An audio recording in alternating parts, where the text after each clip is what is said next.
York City, it's P, live and direct, stab the neck. Ice pick, bloodied up your whole entire shit, live shit. Hello, hello, hello. Welcome back to yet another video. And I'm kind of sad, man. This is the last one. This will be the last of the divisional draft grades. I'm not really sure what I'm actually going to do after this. I got a lot of ideas in my mind, but I think I'm going to switch it up, do different types of videos on different topics. So we'll see about that, when we get there. But for now, let's finish off strong, man. We got the AFC East and their divisional grades. I'm not even going to explain the rules. Hopefully, you've watched one of the previous 7 videos by now. So let's get right into it. And we're going to start off with the Bills and the Dolphins, and you'll notice that neither team had very many picks, but let me explain here. The Bills, their first round pick was spent on Dalton Kincaid. They actually moved up ahead of the Cowboys, if I'm not mistaken. And I like that because even though you have Dawson Knox, right? You just look. I think Dawson Knox and Dalton Kincaid are different players.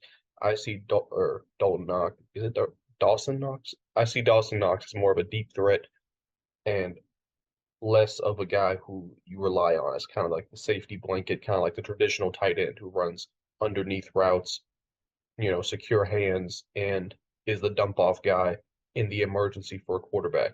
I think Dalton Kincaid is that guy, but also is a deep threat, and he can just do everything at a tight end position.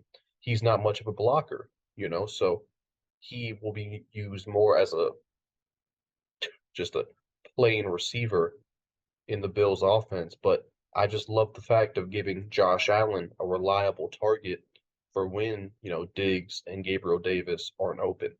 So I gave it an A minus because I do think it's going to transform the Bills offense. It's just, and losing Devin Singletary, he's still a free agent, by the way, which I can't believe. Losing Devin Singletary, I think the Bills offense is going to become even more pass oriented. And Dalton Kincaid, it could be something special next year, like legendarily special with the addition of Dalton Kincaid. Next up, O'Cyrus Torrence. Man, this one kind of makes me angry because this is a guy I wanted the Seahawks to draft at 20. Okay, so for him to fall to 59 and for the Bills to pick him up, man, this one hurts. But I have to give it an A plus. And this also may have been their steal of the class. Yep, this was their steal of the class as well because he's just so talented. I think, in my opinion, between him and Steve Avila were the 2 best interior offensive linemen. To get him at 59 and you had a need in the interior offensive line, this is a day 1 starter who's going to come in, open up more run lanes, help in the pass protection. It's just, you can't fault this pick in any way. I wouldn't have done anything differently at this spot, so that warrants an A plus. And then you got Dorian Williams out of Tulane to be the immediate, Tremaine Edmonds replacement. So I like that one as well. I gave that a B plus. Let's not, I'm not saying that Dorian Williams is going to come in and be what Tremaine Edmonds was. Tremaine Edmonds was a first round pick and Dorian Williams is a third round pick. So let's taper the expectations a little bit. But to learn under Matt Milano, and I mean, I'm not sure if he's going to be the day 1 starter, but I think he'll win that role eventually, and he will be a productive second linebacker for the Bills. So I gave that one a B plus. The next, and keep in mind, I don't think the Bills made a horrible pick. So Justin Shorter still gets a B minus from me, but this was their worst pick in my opinion. I think at 150, if you wanted to go wide receiver, which I would not have done, I probably would have gone running back. But if you wanted to go wide receiver at 150, I think there were a lot better options than Justin Shorter. Justin Shorter is a guy who's like 6'4", 200-something pounds. He's a big physical guy, right? He's the prototypical DK Metcalf type, just physical freak, but he's a big project. And, so not really DK Metcalf, because DK Metcalf was a first-round talent. Justin Shorter was not that.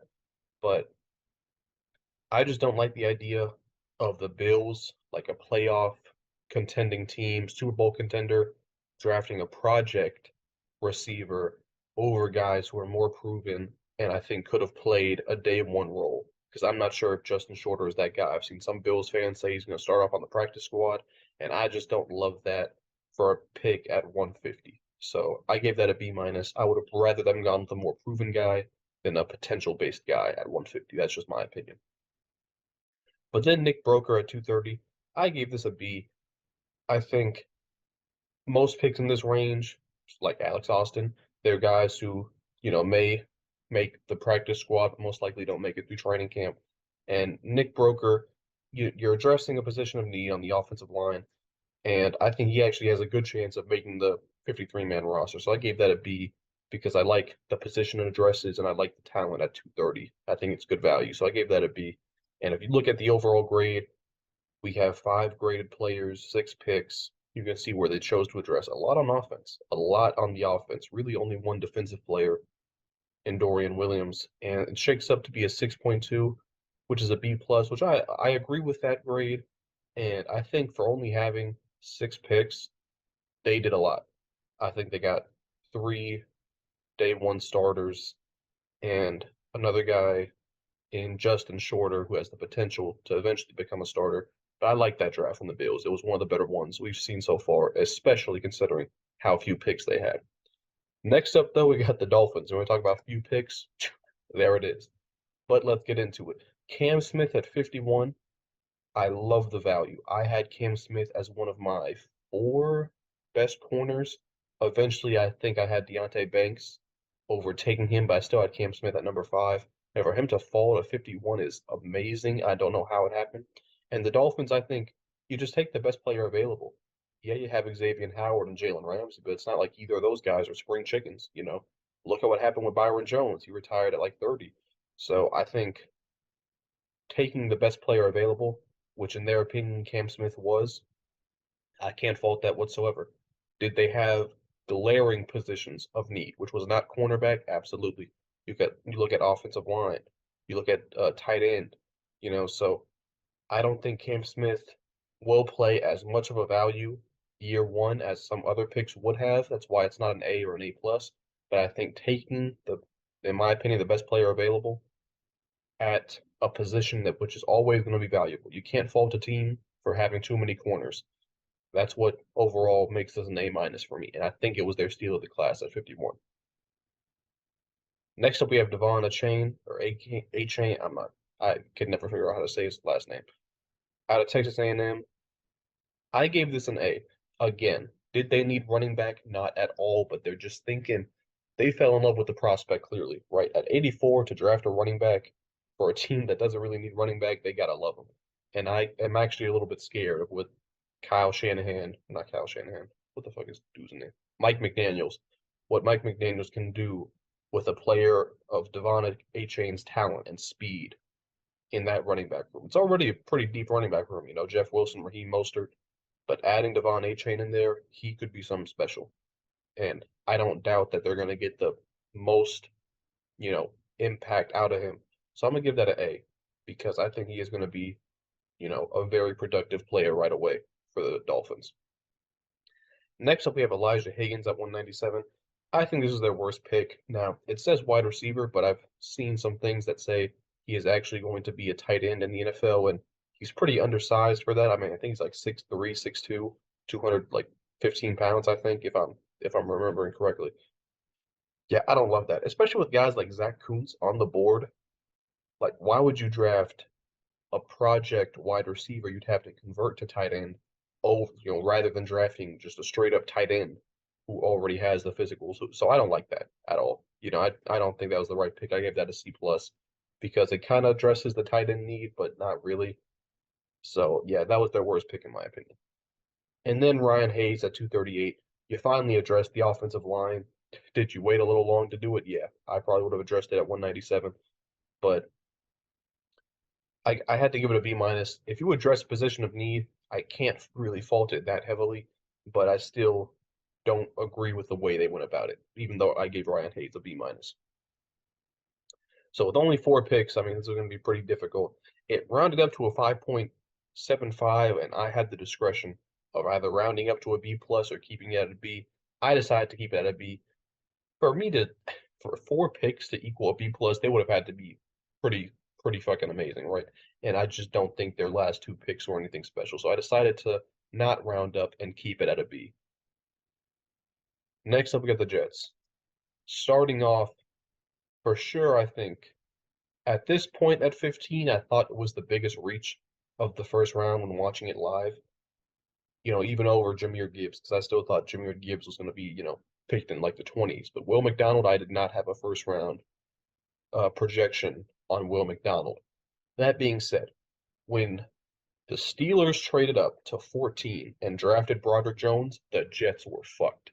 They had no options left because you had four tackles on the board, right? You had Paris Johnson, Broderick Jones, Darnell Wright, and Peter Skoronsky. All four went before the Jets at 15. So what do? I mean, at that point, I kind of knew that they were backed into a corner and they had to do something, right?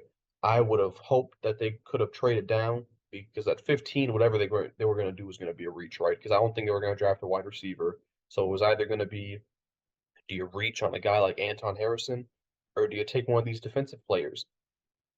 So Will McDonald, and let me say this. I don't think Will McDonald is a bad prospect whatsoever. I thought he was going to be an early second round pick, And if my Seahawks would have got him at 37 or something, I would have been very happy.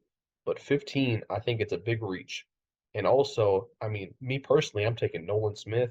I'm taking Miles Murphy. I'm taking Brian Brzee. If we're just talking about defensive linemen who I would have taken over Will McDonald, that's a pretty big list. Okay, so I don't love the pick. I mean, I don't think defensive or pass rusher was a very big need for the Jets to begin with.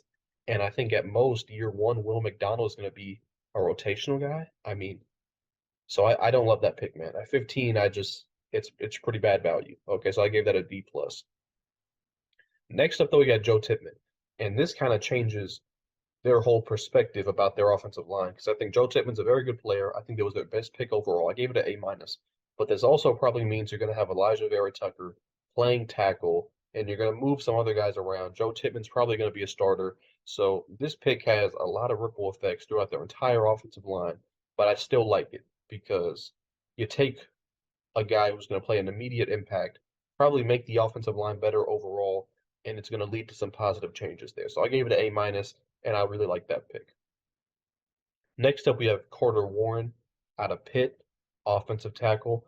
He grew up in New Jersey, if I'm not mistaken, so he had like an emotional moment when they drafted him. So that was cool to see. I gave that a B plus because, let's not pretend that Carter Warren is like a top 3, 4 tackle prospect, but drafting tackle at a reasonable spot. This is a good spot for Carter Warren. So addressing a need at a reasonable spot, good value, and on top of that, you got the good story of him playing for his hometown team, if you want to say. So I gave that a B plus all around. I love that pick. Also out of Pitt, you got Israel Abanikanda. Abanikanda. I think I said that right. So this one, man, this is one of my favorite players to watch last season in college football. The man had 21 touchdowns in 11 games. Also grew up in Brooklyn, New York, if I'm not mistaken. That's another guy that doesn't have to go far, to play for his NFL team. And look, Jets fans, you say goodbye. Say goodbye to Michael Carter. This is your new running back 2, and he will be your running back 1 if Breece Hall cannot return day 1 from his ACL tear. This is a good one, a very, very good one. I mean, you can just see how deep this running back class was if a guy like Israel Abanikanda goes at 143. I gave this an A minus, and I was even tempted to give this their steal of the class, but we're gonna get to that. But this is a great pick by the Jets. Instant running back 2. You don't have to pay Michael Carter going forward. I love this pick. Love it. And these next two, we'll talk about it. The Jets wanted a safety at this point the entire time. Zaire Barnes is not a safety. He's a linebacker. Did they need a linebacker? You can be the judge of that. I don't necessarily. I did think actually that we're going to take linebacker eventually, but at 184, how much of a role is Zaire Barnes going to play right away? I see this as more of a special teams guy who possibly could work his way up. So I gave it a B minus. I'm not sold on Zaire Barnes as a prospect, and I'm not really sure how much of a need linebacker was at this spot. So I gave it a B minus. 204, Jarek Bernard Converse. This is a little different because you got a big physical athletic corner who could possibly convert over to a safety in the NFL, and he's going to instantly be a special teams player. So even though this is also a B minus, because at 204, how much value is a guy going to have? But even though this is also a B minus, keep in mind I like this a lot more than I like the Zaire Barnes pick. Next up, though, Zach Kuntz at 220. This is a great one. Possibly the biggest athletic freak in the whole class, even over Darnell Washington. The guy's like 6'7", ran like a 4.4 something 40 if I'm not mistaken, maybe like a 4.5. Over like he lit up the combine, athletic monster, and I love this. Even though they have a pretty deep tight end room, Zach Kuntz at 220, it has to be with that name. First of all, it's automatically a steal. Then you throw on all the measurables from the combine. It has to be an A minus. Only reason it's not an A or an A plus is because they have a pretty deep tight end room. But watch out for Zach Kuntz, man. If he impresses during training camp and all that, he could make some big plays next season. So I gave the Jets overall a 5.5. A couple, well, starting off, their first pick was pretty questionable, and then a couple of those picks later on really held this class down, but they had some good picks in there, man. Joe Tippmann, Abanaconda, Zach Kuntz, Carter Warren, a lot of good picks in there, man. And finally, the last team we're going to be doing for this season, we got the Patriots. Let's get right into it. Starting off with the best pick of the first round. Well, one of the best picks of the first round, Christian Gonzalez. I do not know how he fell to 17. I still wish my Seahawks took him at number 5 over Devon Witherspoon. If we are going to take a corner, I didn't want a corner at all. I wanted Jalen Carter. But if we were going to take a corner, I wanted Christian Gonzalez. We didn't take him. He fell to 17. I had this man not making it past number 10 the entire time, and he made it to 17 somehow. The Patriots traded down and got arguably the best corner in the whole class. I don't understand how that happened. It has to be an A plus. Also, you could make an argument was their steal of the class. Let me actually make sure this wasn't the steal. Okay, it wasn't the steal of the class, but an amazing pick. An amazing pick by Bill. Shows he still has a couple active brain cells in there. I don't even want to talk about it. It hurts. It hurts too much to talk about this pick. Moving on, we got Keon White at 46. At first, I didn't really understand, but if you look in depth, you see that Josh Uche and Matthew Judon are on the last years of their contracts. I would hope they extend Josh Uche and then have him and Keon White be the pass rushing force of the future. But if we're just talking about next season, we got Dedrick Wise, Josh Uche, Matthew Judon, and Keon White. That is a very, very strong rotation of pass rushers. At 46, I think it's great value. Keon White was a guy who showed up to the draft for some reason in the first round. I did not have a first round grade on Keon White. I don't know why he showed up. I don't know who told him he was going to be a first round pick. I never saw that vision, but I think this is a good value. I still had him. If he wasn't, I don't think he was in my top 32, but he most certainly would have been in like my top 36, top 40. So I think this is a really good value for the Patriots at 46. He's not going to play a massive impact year one, but over time, this is a pick that could really develop into being even better than what it is right now, which I think is a B plus. And then they took Marte Mop. This, yeah, this was bad. This was bad, man. It has to get a D minus. It's just you're gonna see a string. You're gonna see a string of reaches here by the Patriots. I can't really justify this in any way. It was a massive reach. This was just Bill clearly was just out in California on vacation or something, stopped by some team's pro day and saw Marte Mapu go crazy. I'm assuming that's how it went. Um, but yeah, Bill clearly fell in love with the guy, and if for that reason I can't give it an F because I'm not gonna just completely say Belichick doesn't know what he's talking about. But man, Marte Mapu at 76. What am I gonna say? Next up, we got Jake Andrews at 107. This one was also a bad pick in my opinion. D plus, another reach, and this time on a guy who it just what at least Marte Mapu has a path right to playing time. Jake Andrews, I mean, and the only reason this is a D plus and not a D minus is because it was a lot later in the draft. I mean, 31 picks later, that's not really, you can't really fault a team for spending a fourth round pick on a guy. But they don't need interior offensive line. Tackle is the bigger concern here. And you're taking a depth piece at 107 when there's a lot of talent on the board. I don't get that. I don't get that. At 120, they took a kicker. They traded up for a kicker. Look, if they just had the 112th pick and they took Chad Ryland, maybe this is a C or a C plus. But trading up for a kicker, what are you doing, Bill? And I'm not going to doubt him because who knows? Maybe Chad Ryland, maybe he's the guy. Maybe he's their future kicker. The Patriots apparently needed kicker and punter. They took them both in this draft. But uh, I give us a C minus, man. Trading up for a kicker, I think the fourth round is still a little bit high for what I would have done. I would not draft a kicker or a punter in the first 4 rounds. But I mean, hey, good. If I don't know what to say. This is a string of some very interesting picks. Next up, though, we got Sidey Sal out of Eastern Michigan, an offensive lineman who apparently has tackle versatility, and that's why this gets a B. I think it's good value for a versatile offensive lineman, and if he can play tackle, watch out because he has the physical tools. I think it's good value. This one gets a B for me. I love versatile offensive linemen. Tackle is obviously a need for them. So this gets a B for me. This is one of their better picks. And then again, they go and they double down on depth for the interior offensive line. This one is different because I think it's actually good value.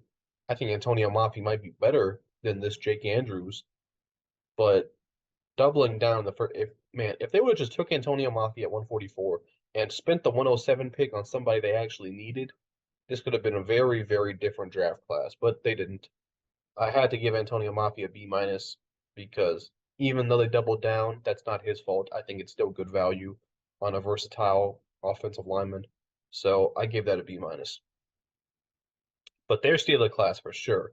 Kayshon Boutte at 184. Keep in mind, 1 year ago, if you would have asked people, this guy was a lock for a first round pick.